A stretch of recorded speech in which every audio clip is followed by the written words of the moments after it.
अफगानिस्तान की संसद समेत देश के 3 शहरों में हमला, करीब 50 लोगों की मौत, 80 से ज्यादा घायल।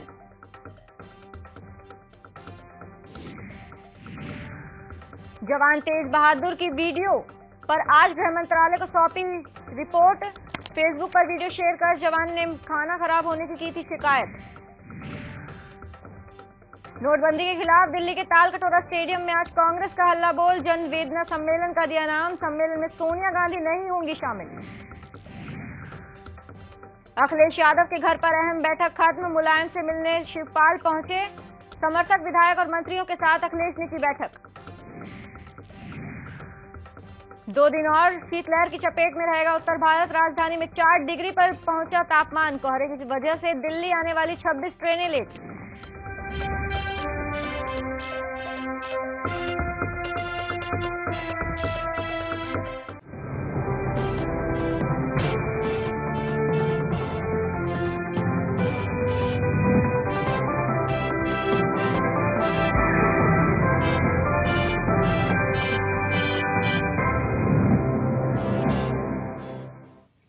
नमस्कार, आप देख रहे हैं ओके इंडिया और मैं हूं आपके साथ प्रिया सिंह। ये थी अब तक की सुर्खियां। बढ़ते हैं बुलेटिन में आगे। समाजवादी पार्टी में जारी घमासान के जल्द खत्म होने के कोई आसार दिखाई नहीं दे रहे हैं। सुलह का मामला एक बार फिर अटकता दिखाई दिया। लखनऊ में मुलायम और अखिलेश के बीच करीब 1.25 घंटे तक बैठक चली। मुलायम ने अखिलेश के सामने सुलह का फॉर्मूला रखा, जिसमें अखिलेश को भरोसा दिलाया गया कि चुनाव जीतने पर वही सीएम होंगे, लेकिन अध्यक्ष पद पर मैं रहूंगा, जिससे अखिलेश यादव राजी नहीं हुए। अखिलेश ने इस बात पर नाराजगी जताते हुए कहा कि अगर मैंने अध्यक्ष पद छोड़ दिया तो अमर सिंह कोई भी फैसला करा सकते हैं।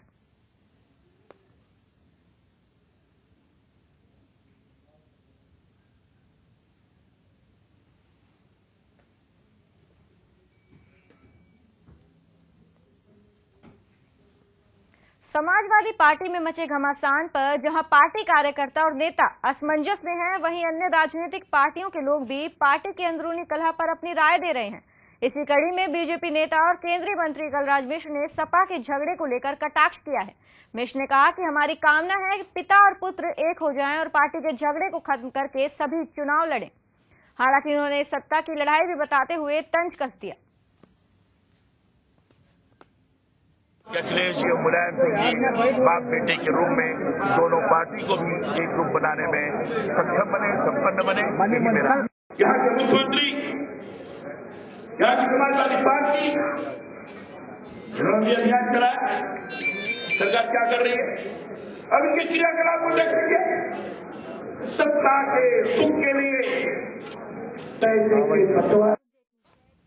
बीजेपी सांसद साक्षी महाराज के दिए 4 बीवी और 40 बच्चे के विवादित बयान पर चुनाव आयोग ने नोटिस जारी कर दिया है, जिसके बाद अपने संसदीय क्षेत्र पहुंचे साक्षी महाराज ने अपने बयान पर सफाई दी। महाराज ने कहा कि मैंने किसी धर्म विशेष पर कोई टिप्पणी नहीं की।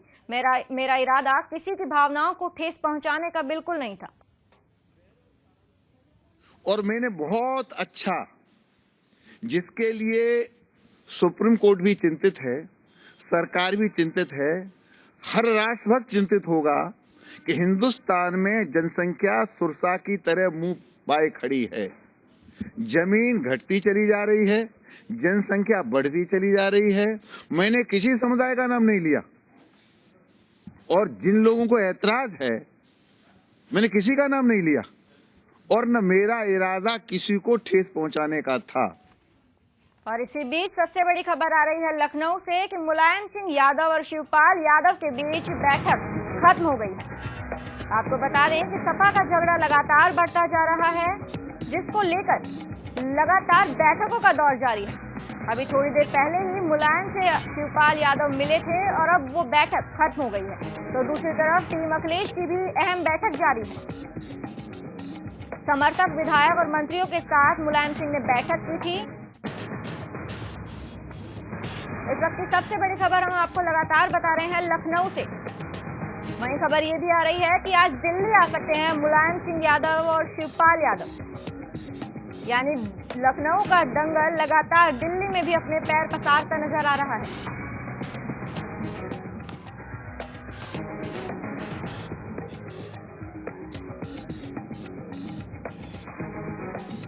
खबर पर ताजा अपडेट के लिए हमारे संवाददाता शशांक हमारे साथ जुड़ गए हैं। जी शशांक, मुलायम सिंह यादव शिवपाल यादव के बीच बैठक हुई, इसमें क्या निष्कर्ष निकल कर आया है? देखिए, मैं आपको बताना चाहूंगा, यहाँ पर 1 घंटे लगभग 1.5 घंटे बैठक चली। इसमें कोई निष्कर्ष तो निकलता नहीं नजर आया, क्योंकि ना ही मुलायम सिंह यादव और ना ही शिवपाल यादव ने किसी तरह का कोई बयान दिया। वो बिना मीडिया से मिले हुए ही यहाँ से निकल गए और कयास लगाया जा रहा है कि मुलायम सिंह यादव अपने आवास पर प्रेस कॉन्फ्रेंस कर सकते हैं, जिसको लेकर के 3 साढ़े 3 बजे उनको यहाँ से निकलना है दिल्ली। 3 बजे का समय यहाँ पे प्रस्तावित माना जा रहा है, लेकिन मुलायम सिंह यादव ने अपने आवास पे कल जिस तरह से मीडिया से कहा था कि बैठक करेंगे, प्रेस कॉन्फ्रेंस करेंगे, उसमें बताएंगे कि क्या पार्टी की रणनीति और क्या चीज साफ है। लेकिन जिस तरह से शिवपाल यादव निकले हैं, उनका जो चेहरा था वो उतरा हुआ था। साफ अंदाजा लगाया जा सकता है कि पार्टी में अभी कुछ भी सामान्य होता नजर नहीं आ रहा है, जिसको लेकर के ना ही मुलायम खेमे से किसी तरह की कोई प्रेस कॉन्फ्रेंस की बात आई, ना ही शिवपाल यादव मीडिया से बात करने के लिए तैयार हुए हैं। तो कहीं ना कहीं अब जो पूरी तरीके से समाजवादी पार्टी की निगाह है वो मुलायम सिंह यादव की प्रेस कॉन्फ्रेंस पे है। तो ये कहना गलत नहीं होगा कि अब जो निर्णायक भूमिका में अखिलेश यादव का स्टैंड क्या होगा, मुलायम सिंह यादव उसका पलटवार क्या करते हैं, ये सब चीजें कुछ ही देर में स्पष्ट होने वाले हैं। लेकिन मुलायम सिंह की प्रेस कॉन्फ्रेंस का भी वेट करना पड़ेगा। श्रेया,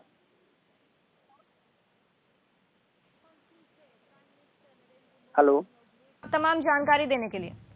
तो इस वक्त की सबसे बड़ी खबर लखनऊ से थी। मुलायम और शिवपाल के बीच बैठक खत्म हो गई है। इस वक्त की सबसे बड़ी खबर हम आपको बता रहे थे।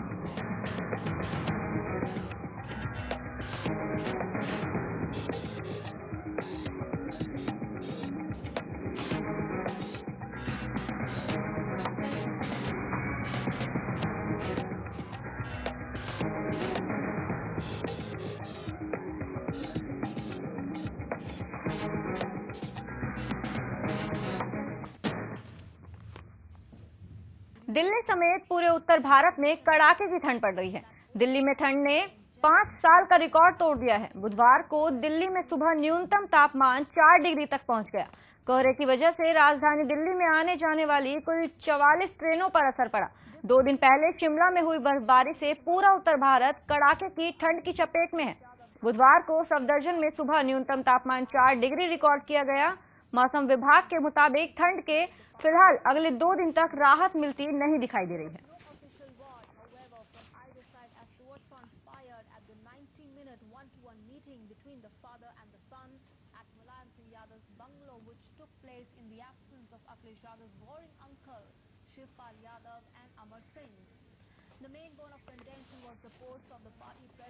दिल्ली के शामली में AIM पार्टी के प्रवक्ता सादात चौहान ने पत्रकारों से बात करते हुए कहा कि उत्तर प्रदेश किसी के बाप का नहीं है जो असदुद्दीन ओवैसी यहां आने से रोक सकें। बता दें कि 13 जनवरी को असदुद्दीन ओवैसी शामली के कैराना में आ रहे थे, जो यहां एक सभा को संबोधित करेंगे।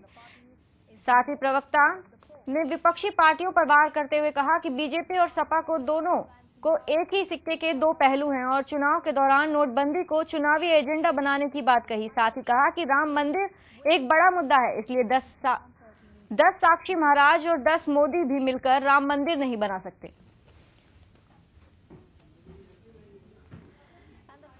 हुए एक सिक्के के 2 पहलू हैं, यानी कि अगर सिक्का जब भी पूरा कहलाएगा जब उसकी दोनों साइडों में होंगे, वरना सिक्का माना नहीं जाएगा। अगर ये मुस्लिम की बात नहीं करेंगे तो इनको कोई वोट नहीं देगा। अगर बीजेपी हिंदुत्व की बात नहीं करेगी तो उनको कोई वोट नहीं देगा, क्योंकि उनके पास कोई आवामी मुद्दा नहीं है। आज वजीर आजम साहब एक बहैसियत प्रधानमंत्री कम नजर आते हैं, वो जॉनी लीवर की तरह कॉमेडियन की तरह ट्रीट करते हैं। असलियत बात यह है कि राम मंदिर 1 साक्षी महाराज या 10 साक्षी महाराज या 10 मोदी भी नहीं बना सकते, क्योंकि इट्स अ जुडिशियल इशू। विधानसभा चुनाव की घोषणा के बाद आचार संहिता लगते ही प्रशासन सक्रिय हो गया है और इसी को लेकर हर जगह चेकिंग का सिलसिला लगातार जारी है। चेकिंग के दौरान कई जगहों से पैसों की बड़ी खेप बरामद हो रही है। यूपी के फारुखाबाद में भी चेकिंग के दौरान पुलिस को एक गाड़ी से 8 लाख रुपए बरामद हुए हैं। पूरी रकम 100 रुपए के नोटों की गड्डियों में थी। पुलिस ने पैसों के साथ 2 आरोपियों को भी हिरासत में लिया है। आरोपी इतने पैसे लेकर कहां और किस लिए लेकर जा रहे थे, इसका अभी तक पता नहीं चल पाया है और फिलहाल पुलिस ने आयकर विभाग को मामले से अवगत करवा दिया है।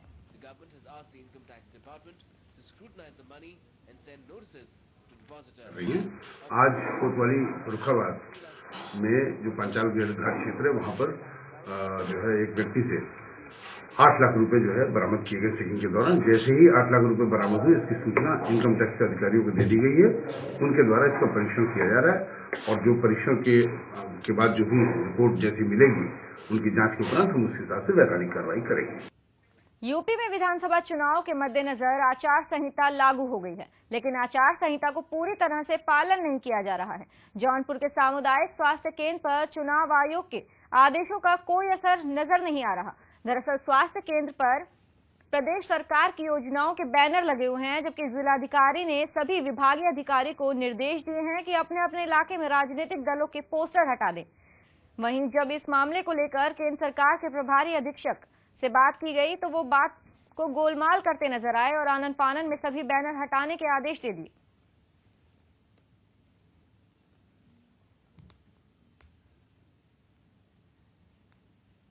यूपी के मुरादाबाद में प्रबुद्ध नागरिक समाज सम्मेलन का आयोजन किया गया। सम्मेलन में मुख्य अतिथि के तौर पर केंद्रीय राज्य मंत्री महेश शर्मा ने शिरकत की। इस मौके पर महेश शर्मा ने लोगों से आगामी विधानसभा चुनावों में ज्यादा से ज्यादा वोट डालने की अपील की। साथ ही महेश शर्मा ने दावा किया कि अगर यूपी की 80% जनता वोटिंग के लिए जाती है तो बीजेपी की सरकार बनना तय है। साथ ही उन्होंने वोटिंग न करने के नुकसान भी जनता को बताए। वहीं इस मौके पर महेश शर्मा पीएम मोदी की तारीफ में कसीदे पढ़ना भी नहीं भूले।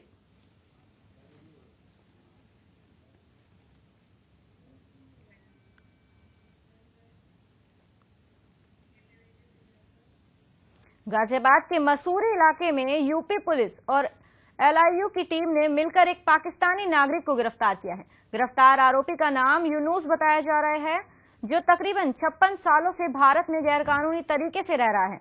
यूनुस अपने पिता के वीजा पर भारत में आया था। पुलिस ने उसके पास से वोटर आईडी, राशन कार्ड समेत कागजात बरामद किए हैं और मामले की जांच शुरू कर दी है।